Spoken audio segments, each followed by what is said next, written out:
ò tiẹ̀ gbọ́ àmì ẹ̀ jẹ́ kí Ọlọ́run gbọ́ àmì ẹ̀ mo ti gbọ́ àmì àwọn kan bẹ́ẹ̀ yẹn ìwọ tí mi ò gbọ́ àmì ẹ̀ jẹ́ kí Ọlọ́run gbọ́ àmì ẹ̀ wípé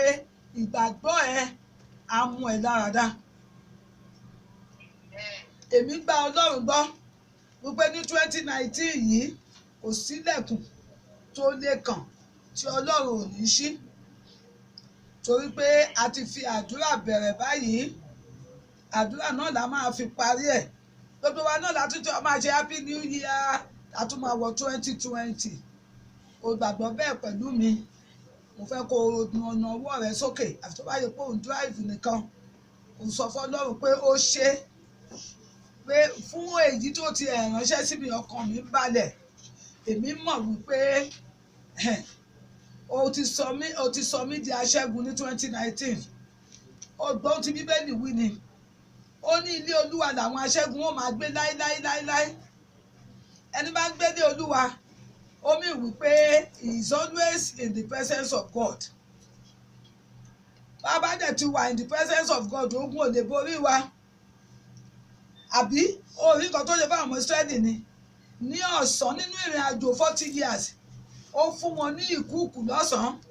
àwọn ọ̀tá wọn ò rí wọn ní alẹ́ ó wá fún wọn ní iná gidi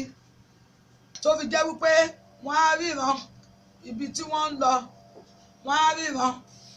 ọ̀tá ò dẹ̀ ní rí wọn ọ̀tá ò ní rí wọn Ọlọ́run náà á ṣe jù bẹ́ẹ̀ lọ fẹ́mi àtiwọ́ ní ọdún yìí torí pé ìlérí Ọlọ́run ìgbàanì òun ni wípé àwọn ọ̀tá ò ní rí wa mú ní ọdún yìí nọ́mbà 1 nìyẹn òun la fi lo ti Ẹsẹkáyà lẹ́nu yìí wípé ọ̀tá ò ní rí wa mú ní ọdún yìí o kò sọ́nà tán lè gbà kò dẹ̀ sí ọ̀fà fẹ́líọ̀ kankan tí ayé lè ta tí ó lè súnmọ́dọ̀ wa nítorí pé Ọlọ́run á máa ṣamọ̀nà wa ṣé mọ̀ pé ibí yìí nìkan kọ́ ni Ọlọ́run ti lo spirit of deception fún àwọn ọ̀tá ìwọ wo ìgbà tí oore tí èèyàn mú tí àwọn èèyàn ti ń jẹ ọmọ wọn wo ohun tí ó ṣẹlẹ̀ tí adẹ́tẹ̀ mẹ́rin yẹn tó ń lọ sí ibùdó àwọn Syria Ọlọ́run dẹ̀ fi spirit of deception ó fi ṣe àwọn ogun Syria àti gbogbo àwọn tó ń tajà wọ́n gbọ́ ìró kẹ̀kẹ́ ogun wọ́n dẹ̀ sá lọ wọ́n fi gbogbo nǹkan ìní wọn sílẹ̀ mo ní èmi àti wọn á jọrọ kèfèrí ní ọdún yìí bí adẹ́tẹ̀ lásán bá lè jọrọ kèfèrí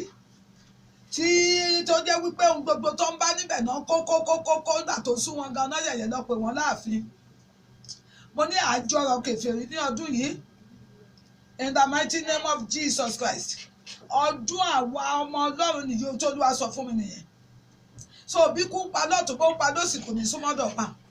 bí ebi ń pa àwọn èèyàn lọ́tún lósì kò ní súnmọ́dọ̀ wa bí ìnira bá tiẹ̀ dé báwọn ènìyàn kò ní súnmọ́dọ̀ wa mo fẹ́ kó jẹ́ ká gbàdúrà ní ọdún yìí